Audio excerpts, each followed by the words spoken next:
Hey, good morning everyone. Happy Wednesday, actually. I totally forgot to upload that video yesterday. Sorry about that. Hope your Tuesday went well. Today is Wednesday. I'm trying to get back in the swing and the hang of making videos on a much more often basis. We'll see how that goes. Keep tuned in for what's going on around here. So yesterday I just made a short video, which you're going to see in a second, regarding the bathroom. And let's see, we made a big decision, which is going to change kind of the direction we're going. That's kind of how we go here, just pinball machine, back, forth, back, forth. We're going to have to finish up this building we're in right now before we do the bathroom. This insulation, the dripping still happening because of condensation, the walls aren't sealed up. We need to have that done before we cut a new hole in our structure and have another building going on, alright? I think it's a good idea, good practice to try to finish something completely, or as completely as you can, before you move on to something else. It's tough to do because not everything always works out in your timeline. You got to pivot to something else, but in this case we have so much to do in here that we're able to pivot just somewhere else in the house and just work on that. Like, we got the flooring to do, we have the insulation, the drywall, the electrical, blah blah blah. There's like everything to do still. So that's what the direction we're going to be going is.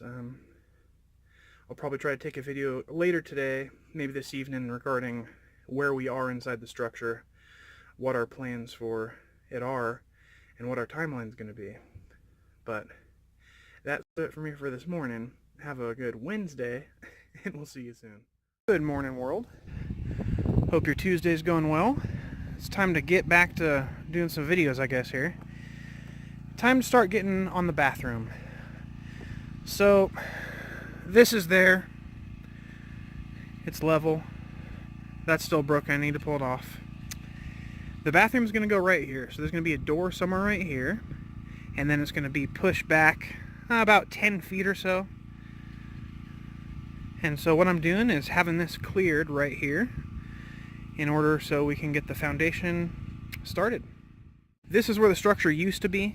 And so I'm hiring a neighbor kid, Otis. He's here helping me rake out all this stuff here and get it kind of leveled. I don't know why I'm still struggling with fighting this cold off. I just haven't been sleeping, not feeling too well.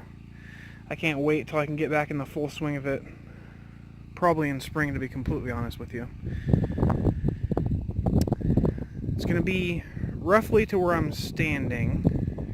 What I'm going to try to do is get this level-ish so it slopes away with any water, and I'm going to get, I think, 6 holes drilled, like 1, 2, 3, and then take that line of holes and move it over on the opposite, and then I'm going to come up with some posts like here, there, and the other one, and then same over here, in the middle, and at the end, and then I'm going to take 4x6s, and like in a huge beam, just lay it across on top of those posts. And I'm going to lay another beam over there. And then what I was going to do is just put the joist like this along up. But to be honest with you, I'm a little worried about the span, because it'd be like a 10 or a 12 foot span, I think.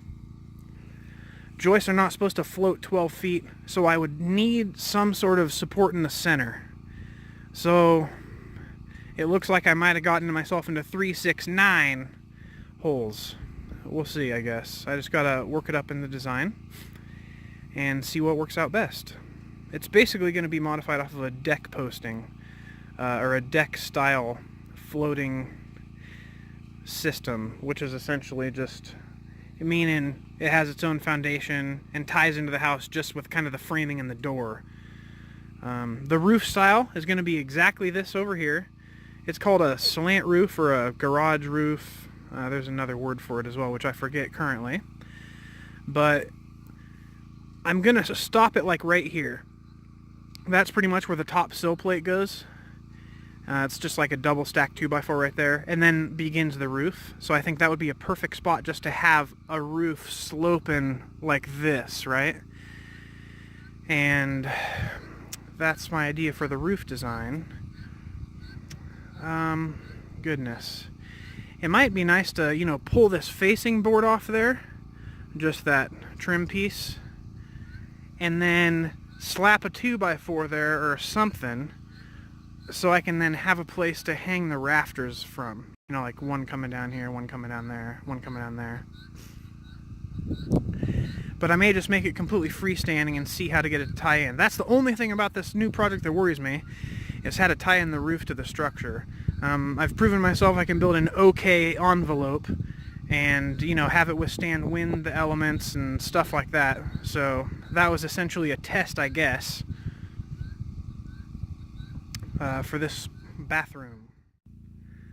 One thing I've learned from doing this other cabin is that the footings or the foundations aren't super critical with how, let's see, how do I put this?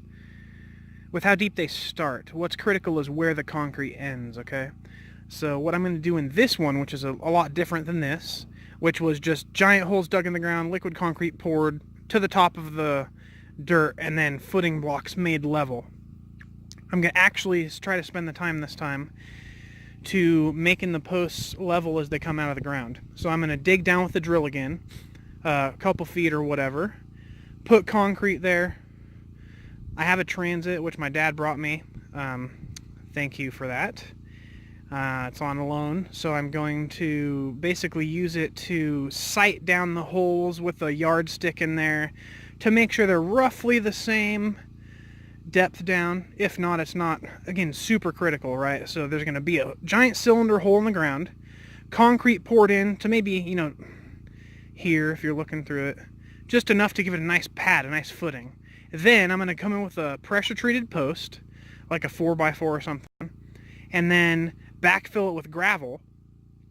And then you're going to have the post what's called running wild. Means like this one's this far out of the ground, this one over here is maybe this far out of the ground, you know, all different heights coming up out of the ground. But the main thing is they're going to be higher than they need to be. So then I can go through with my laser level when it's dark, get it a perfect line around here, and then go through and trim it off, all the posts at the same time, so that we essentially create a perfectly flat plane. Then I can go in with the rest of the basically structural members for the floor and just lay them right across the posts at that point. And they should all be level, and I'll be able to tie in with the post caps to the beams. And I really hope this should be a lot faster to go around this time, because, you know, I'm a professional now.